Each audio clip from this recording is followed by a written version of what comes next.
जनता के बीच में हम लोग दिल्ली मॉडल को लेकर आए हैं। हम लोग कभी झूठे वादे नहीं करते। तो आधी कीमत में भी गिरावट योगी सरकार ने कर दिया और 300 यूनिट फ्री देने का वादा कर रही है समाजवादी पार्टी सरकार। 10 लाख नौकरियां हम प्रति वर्ष जो है देंगे।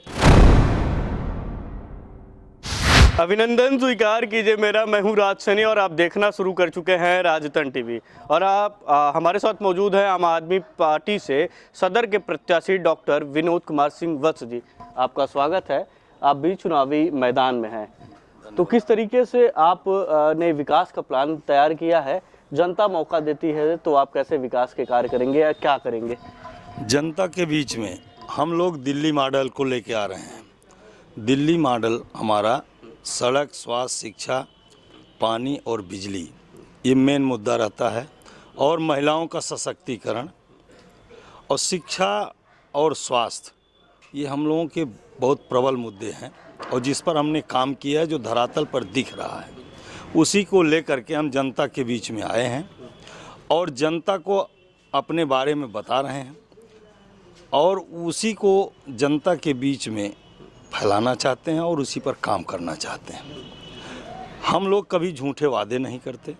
हमने अभी तक जो भी जनता से कहा है उसको करके दिखाया है और मैं अपने मुद्दों पर दिल्ली का चुनाव लड़ा था और जनता ने वहाँ मुझको स्वीकार किया था। और इसी उम्मीद के साथ जौनपुर सदर से मैं अपने जनता के बीच में उन्हीं मुद्दों को लेकर आया हूँ और मैं ये उम्मीद करता हूँ कि हमारे जौनपुर सदर की जनता उस पर विश्वास करेगी और हमारे साथ जुड़ेगी। आपने बिजली की बात की, अब तो आधी कीमत में भी गिरावट योगी सरकार ने कर दिया और 300 यूनिट फ्री देने का वादा कर रही है समाजवादी पार्टी सरकार। नहीं, ये पहले मेरा था। मैं ऑलरेडी 200 यूनिट बिजली दिल्ली में फ्री दे रहा हूँ और यहाँ पर मैंने 300 यूनिट बिजली फ्री देने की बात कही तो आज योगी सरकार उसको 50% कर दिया और सपा भी उसको अपने एजेंडे में डाल रही है। तो हमारा तो पहले से चल रहा है, ये लोग तो मेरा अनुसरण कर रहे हैं। तो इसलिए हमारा कुछ, हम तो सीधे किसानों के लिए फ्री बिजली, पहले जो बिजली के बिल हैं उनको हम माफ़ कर देते हैं और 300 यूनिट फ्री बिजली, अगर मेरी गवर्नमेंट आती है तो 300 यूनिट फ्री बिजली की बात करते हैं। और हम अपने अगर मेरी गवर्नमेंट आती है उत्तर प्रदेश में तो माननीय संयोजक जी केजरीवाल साहब, हमारे राज्यसभा सांसद जी रोज़ बोल रहे हैं, आप लोग सुन भी रहे हैं कि 10 लाख नौकरियां हम प्रति वर्ष जो है देंगे और जब तक नहीं देंगे तब तक हम अपने लोगों को 5,000 रुपये भत्ता भी देंगे। और महिलाओं के लिए तो 1,000 प्रति माह भत्ता की बात हम करते ही हैं। हमने आज तक जो कहा है वो किया है। ये जो भी कह रहे हैं, अगर अवसर मिला तो हम अपनी जनता को इसको प्रोवाइड करेंगे। बिजली विभाग वो तो घाटे में चल रहा है, तो फायदे की आप कहाँ तो से बिजली विभाग तो यहाँ पहले दिल्ली में भी घाटे में चल रही थी, आज भी दिल्ली में चल रहा है कि नहीं चल रहा है? दिल्ली में तो हम फ्री दे रहे हैं, पानी भी फ्री दे रहे हैं, बिजली भी 200 यूनिट फ्री दे रहे हैं। कहने की बात अलग की होती है। सदर विधानसभा की बात करें तो जातीय समीकरण को किस तरीके से तोड़ेंगे? आपके हमारे यहाँ जात का कोई मतलब ही नहीं है। हम तो सभी जातियों को लेकर के चुनाव लड़ते हैं। जात में बांटने वाले कभी चुनाव सही ढंग से नहीं लड़ सकते और न वो जनता के साथ सही ढंग से न्याय कर सकते हैं। तब तो जाति विशेष की गवर्नमेंट होगी।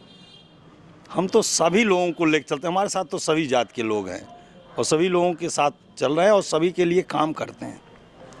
नहीं, आपने पिछले दिनों देखा जैसे भाजपा छोड़कर कई पिछड़े दल के जो नेता हैं वो समाजवादी पार्टी की साइकिल पर सवार हो गए हैं, तो कहीं ना कहीं उत्तर प्रदेश की राजनीति में जाति का फैक्टर जो है वो बड़ा है, तो उसको कैसे तोड़ेंगे? देखिए, जाति का फैक्टर तोड़ने का काम मेरा नहीं है। मेरा काम अपने मूलभूत चीज़ों को फैलाने के लिए आप में प्रचारित करना है कि मैं ये करूँगा। बाकी ये यहाँ की जनता तय करेगी। अभी तक ये छली गई है, इसके साथ न्याय नहीं हुआ है। अगर मेरे में विश्वास करेगी जैसे हमने दिल्ली में किया है तो मैं उत्तर प्रदेश में भी करूँगा। यह काम जनता का है कि वो जातिवाद में बंटेगी कि वह अपने विकास के काम को लेकर के। अब वहाँ तो मुद्दा बनाम मुद्रा चलता है, हम लोग तो मुद्दे पर काम करते हैं। मुद्रा तो मेरे पास नहीं है, हम मुद्रा की बातें करते हैं। तो आप जनता के बीच में जा रहे हैं, तो जनता का क्या रुझान है, किस तरीके का? जनता का बड़ा प्यार मिल रहा है जनता बहुत पसंद कर रही है और मुझको तो लगता है कि जौनपुर सदर की जनता इस समय बदलाव चाहती है, ऐसा मुझको देखने में लगता है।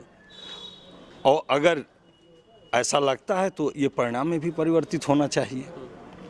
बात कर रहा है कि स्वास्थ्य सुविधाओं की चाहे शिक्षा की, तो देखिए, कोई विशेष कदम नहीं उठाएगा। एक मेडिकल कॉलेज जो अभी भी निर्माणाधीन है, वो तो आप देख रहे हैं। और हमारा जो है, देखिए हमारा तो एक रोड मैप तैयार है ना, हमारी गवर्नमेंट दिल्ली में है और हम जो पहले हमने बोला उसको किया और दोबारा भी उसी मुद्दों को लेकर के हम चुनाव लड़े और दोबारा भी गवर्नमेंट बनाए।